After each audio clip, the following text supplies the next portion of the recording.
মৰমৰ ছাত্ৰ ছাত্ৰীসকল, তোমালোকৰ ইকনমিক্সৰ যিখন মাইনৰ হয় সেই পেপাৰখন হৈছে তোমালোকৰ introduction to economics of growth and development.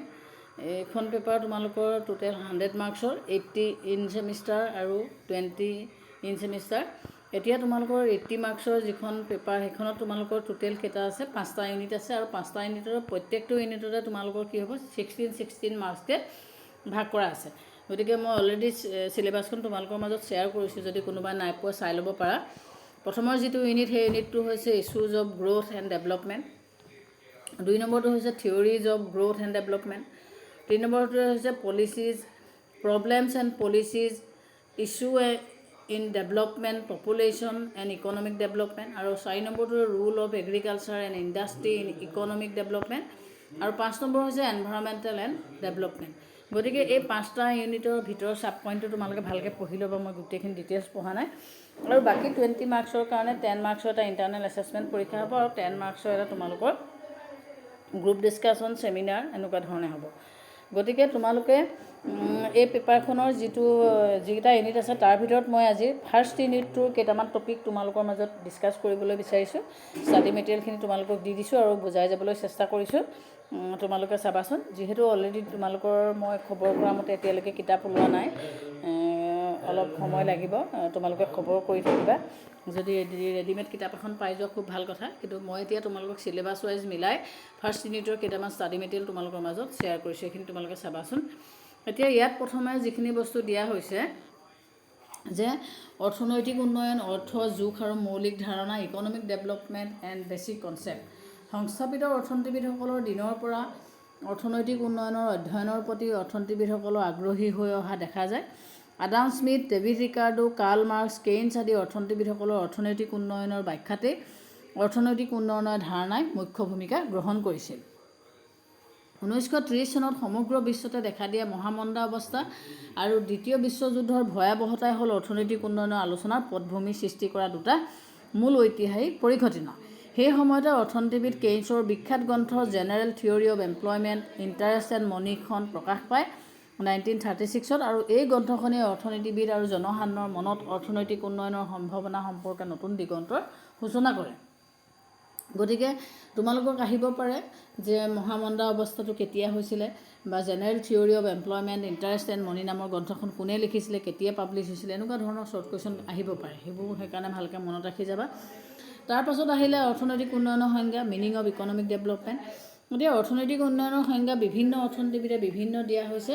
তাৰ ভিতৰত তোমালোকৰ যিখিনি সংজ্ঞা মনত থাকে তাৰ দুটা মনত ৰাখিবা। ইয়াত মই কেইবাজনৰ সংজ্ঞা তোমালোকৰ ইয়াত দাঙি ধৰিছোঁ, ধেৰ মনত ৰখাবলৈ প্ৰয়োজন নাই। যিটো সংজ্ঞাই তোমালোকে উজু পোৱা সেইটোৱে তোমালোকে লিখিব পাৰা। ইয়াত এতিয়া প্ৰথমৰ যিটো দিছে মেয়ৰ আৰু বলডুইনৰ মতে, অৰ্থনৈতিক উন্নয়ন হ'ল এনে এটা প্ৰক্ৰিয়া যি দীৰ্ঘকালীন সময়ৰ বাবে এখন অৰ্থনীতিৰ প্ৰকৃত জাতীয় আয়ৰ পৰিমাণ বৃদ্ধি কৰে। Economic development is a process whereby an economics real national income increases over a long period of time. গতিকে এইটো হৈছে তোমালোকৰ অধ্যাপক মেয়ৰ আৰু বলডুইনে অৰ্থনৈতিক উন্নয়নৰ ওপৰত বা আৰ্থিক উন্নয়নৰ ওপৰত দিয়া সংজ্ঞা। আৰু তেনেকৈ ধৰণে বাৰণৰ মতে হৈছে দীৰ্ঘদিন ধৰি ভৌতিক দ্ৰব্য সামগ্ৰী বৃদ্ধি হোৱাৰ পৰিঘটনাই বা ঘটনাই হ'ল অৰ্থনৈতিক উন্নয়ন। ঠিক তেনেধৰণে কলিন ক্লাৰ্কে কৈছে যে সৰলভাৱে ক'বলৈ গ'লে অৰ্থনৈতিক কল্যাণৰ পৰিমাণৰ বৃদ্ধিয়ে হ'ল অৰ্থনৈতিক উন্নয়ন। গতিকে এনেকুৱা বিভিন্ন ধৰণৰ সংজ্ঞা দিয়া আছে, যিবোৰ সংজ্ঞা তোমালোকে ভালকৈ পঢ়ি গ'লেই তোমালোকৰ মনত থাকিব আৰু তাৰ দুটা তিনিটা তোমালোকে ডেফিনিশ্যন মনত ৰাখিবলৈ যত্ন কৰিবা। তাৰ পাছৰ যিটো টপিক তোমালোকৰ কিতাপত দিয়া হৈছে সেইটো ইম্পৰ্টেণ্ট টপিক হৈছে উন্নয়নশীল দেশৰ বৈশিষ্ট্য, common characteristics of developing nations. এতিয়া তোমালোকৰ বহুতৰে কনফিউজন হয়, কিতাপখনত চিলেবাছত আণ্ডাৰ ডেভেলপ দিয়া আছে।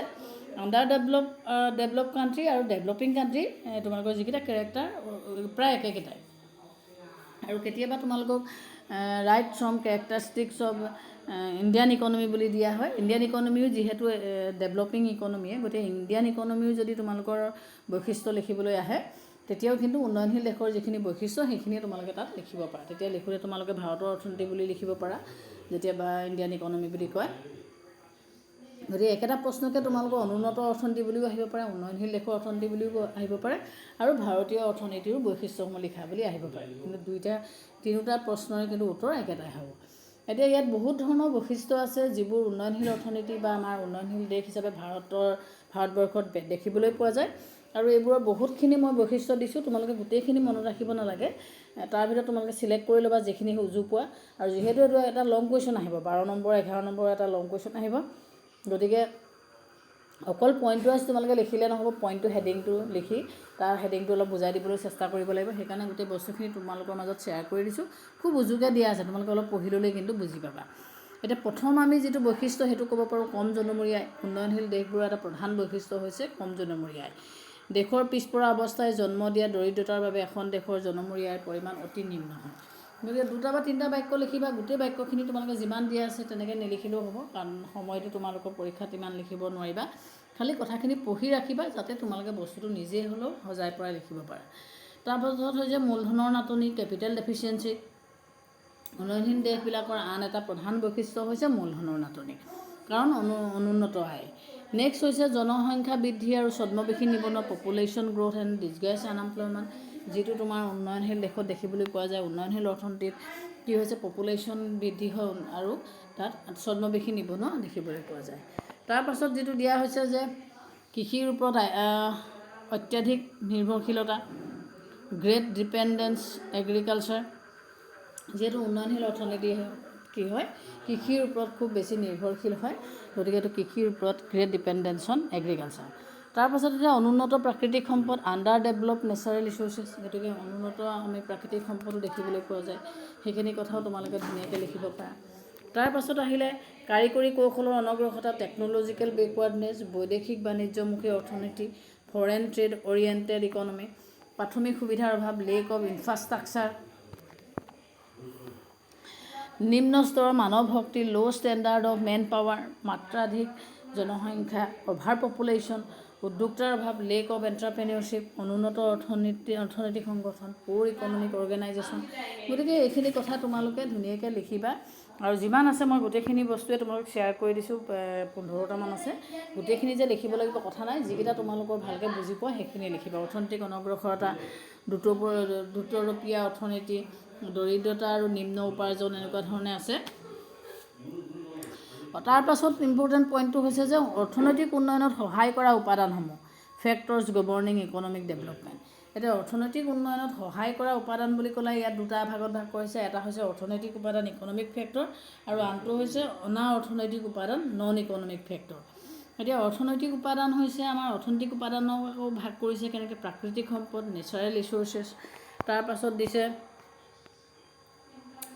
জনসাধাৰণৰ আৰু মানৱ সম্পদ পপুলেশ্যন এণ্ড হিউমেন ৰিচোৰ্চেছ মূলধন গঠন কেপিটেল একুমুলেশ্যন অনুকূল বিনিয়োগ গাঁথনি ফাংচনেবল ইনভেষ্টমেণ্ট পেটাৰ্ণ খুব দীঘলকৈ দিয়া আছে কথাবোৰ তোমালোকে মেইন পইণ্টটো লিখি তাৰ লগত 2টা লাইন প্ৰথমৰ 2টা লাইন লিখি দিলে কথাখিনি ওলাই যাব তেনেকৈ তোমালোকে লিখিব পাৰা আন্তঃৰাষ্ট্ৰীয় উপাদান ইণ্টাৰনেশ্যনেল ফেক্টৰ্ছ কাৰিকৰী দক্ষতা বৃদ্ধি টেকন'লজিকেল এডভান্সমেণ্ট বজাৰ অসম্পূৰ্ণতা দূৰীকৰণ ৰিমুভেল অফ মাৰ্কেট ইনফ্ৰাষ্ট্ৰাকচাৰ গাঁথনিমূলক পৰিৱৰ্তন ষ্ট্ৰাকচাৰেল চেঞ্জ গতিকে এইখিনি তোমালোকে লিখিব পাৰা উন্নয়নশীল পৰিকল্পনা ডেভেলপমেণ্ট প্লেনিং তাৰ লগতে শ্ৰম বিভাজন তাৰপৰা অনা অৰ্থনৈতিক কাৰক বুলি ক'লে উন্নয়নৰ প্ৰতি আগ্ৰহ ডিজায়াৰ ফৰ ডেভেলপমেণ্ট দ্ৰুতগতিত শিক্ষাৰ প্ৰসাৰ ৱাইড স্প্ৰেড অফ এডুকেশ্যন সামাজিক আৰু সাংগঠনিক পৰিৱৰ্তন ছ'চিয়েল এণ্ড ইনষ্টিটিউশ্যনেল চেঞ্জ শান্তি শৃংখলা ৰক্ষা maintenance of law' and order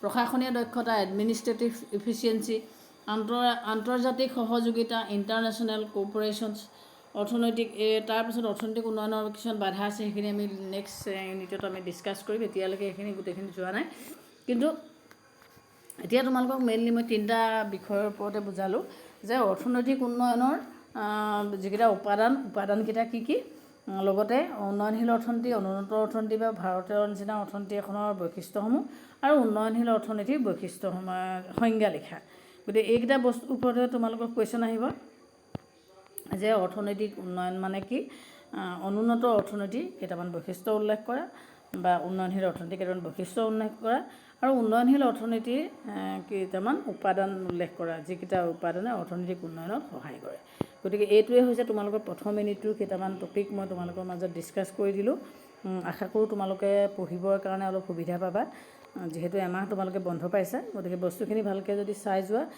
তোমালোকৰ অলপ কোৰ্চটো আগবাঢ়িব, নিজেও আপডেট হৈ থাকিব পাৰিবা। গতিকে ইয়াতে আজি ভিডিঅ'টো মই সমাপ্ত কৰিলোঁ। ধন্যবাদ।